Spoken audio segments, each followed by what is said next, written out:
জীবন কখনো কখনো কতটা নির্মম হতে পারে তার এক হাহাকার ভরা উদাহরণ হয়ে থাকল তরুণ শিক্ষার্থী আদিব ফারহানের মৃত্যু। মাত্র ৭ মাস আগে একরাশ স্বপ্ন আর আশা নিয়ে পাড়ি জমিয়েছিলেন অস্ট্রেলিয়ায়। পরিবারের স্বপ্ন ছিল উচ্চশিক্ষা শেষে জীবনের নতুন অধ্যায় শুরু করবে আদিব, কিন্তু সেই স্বপ্নগুলো ধূলিসাৎ হয়ে গেল কয়েক সেকেন্ডের দুর্ঘটনায়। আদিব ফারহান ছিলেন তার পরিবারের বড় সন্তান এবং অত্যন্ত মেধাবী একজন শিক্ষার্থী।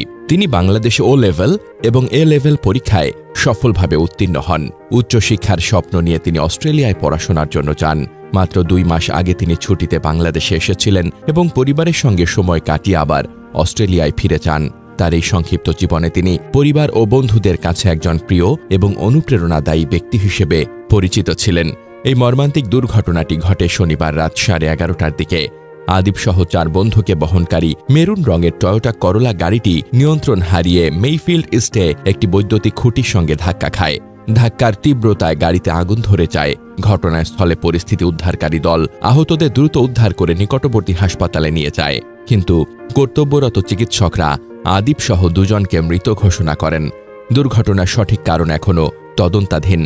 যে জীবনকে সাজাতে তিনি মাত্র ৭ মাস আগে বিদেশে গিয়েছিলেন, সেই জীবনে আজ কফিনে বন্দী হয়ে ফিরছে। ফেনীর ফুলগাজী উপজেলার দরবারপুর ইউনিয়নের জগৎপুর গ্রামের সন্তান আদিব পরিবার সহ ঢাকার নাখালপাড়ায় বসবাস করতেন। তার বাবা পুত্রশোকে বাকরুদ্ধ, কিছু বলতে পারছেন না। চাচা আবুল হাসনাত কাঁদতে কাঁদতে বলেন, আদিব পরিবারের বড় সন্তান ছিল।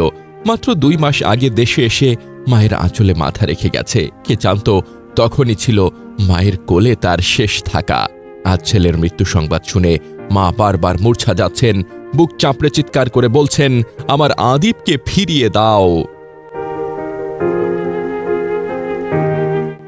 এই দুর্ঘটনার পর প্রবাসী বাংলাদেশি কমিউনিটিতে নেমে এসেছে গভীর শোকের ছায়া। অনেকে বলছেন, এত অল্প সময়ে এত বড় স্বপ্ন নিয়ে আসা এক তরুণের জীবন এভাবে শেষ হয়ে যেতে পারে তা ভাবতেই পারছি না। স্বজনরা সরকারের কাছে একটাই আবেদন রেখেছেন, আদিবের মরদেহ যেন দ্রুত দেশে ফিরিয়ে আনা হয়, যেন মা বাবা অন্তত শেষবার সন্তানের মুখটি দেখতে পারেন। কত কষ্ট, কত ত্যাগ, কত সংগ্রামের পর বাবা মায়ের সন্তান বিদেশে যাওয়ার স্বপ্ন পূরণ করে। বাবা দিনরাত পরিশ্রম করে, মা চোখের পানি লুকিয়ে দোয়া করে ছেলে যেন মানুষ হয়, যেন পৃথিবীতে মাথা উঁচু করে দাঁড়াতে পারে। কত রাত জেগে পড়াশোনা করেছে আদিব, কত স্বপ্ন বুনেছে চোখে, আমি একদিন বাবা মায়ের সব স্বপ্ন পূরণ করব। কিন্তু হায়, জীবন এত নিষ্ঠুর কেন? মাত্র ৭ মাস আগে নতুন পথে যাত্রা শুরু করা ছেলেটি আজ আর নেই। যে ছেলে বিমানবন্দরে বিদায় নেওয়ার সময় হাসি মুখে বলেছিল, মা চিন্তা করো না, সব ঠিক হয়ে যাবে, সেই ছেলেই আর কখনো ফিরে এসে মায়ের চোখ মুছিয়ে দেবে না।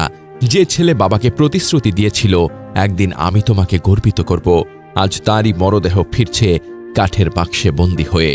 আহা জীবন, যে জীবন গড়তে লাগে বছরের পর বছর অক্লান্ত পরিশ্রম, অগণিত ত্যাগ, সেই জীবন শেষ হতে লাগে মাত্র কয়েক সেকেন্ড। একটি দুর্ঘটনা, একটি ধাক্কা, কয়েক মুহূর্তের আগুন, আর সবকিছুই ছাই হয়ে যায়। আহা জীবন, তুমি কত নির্মম, কত অনিশ্চিত।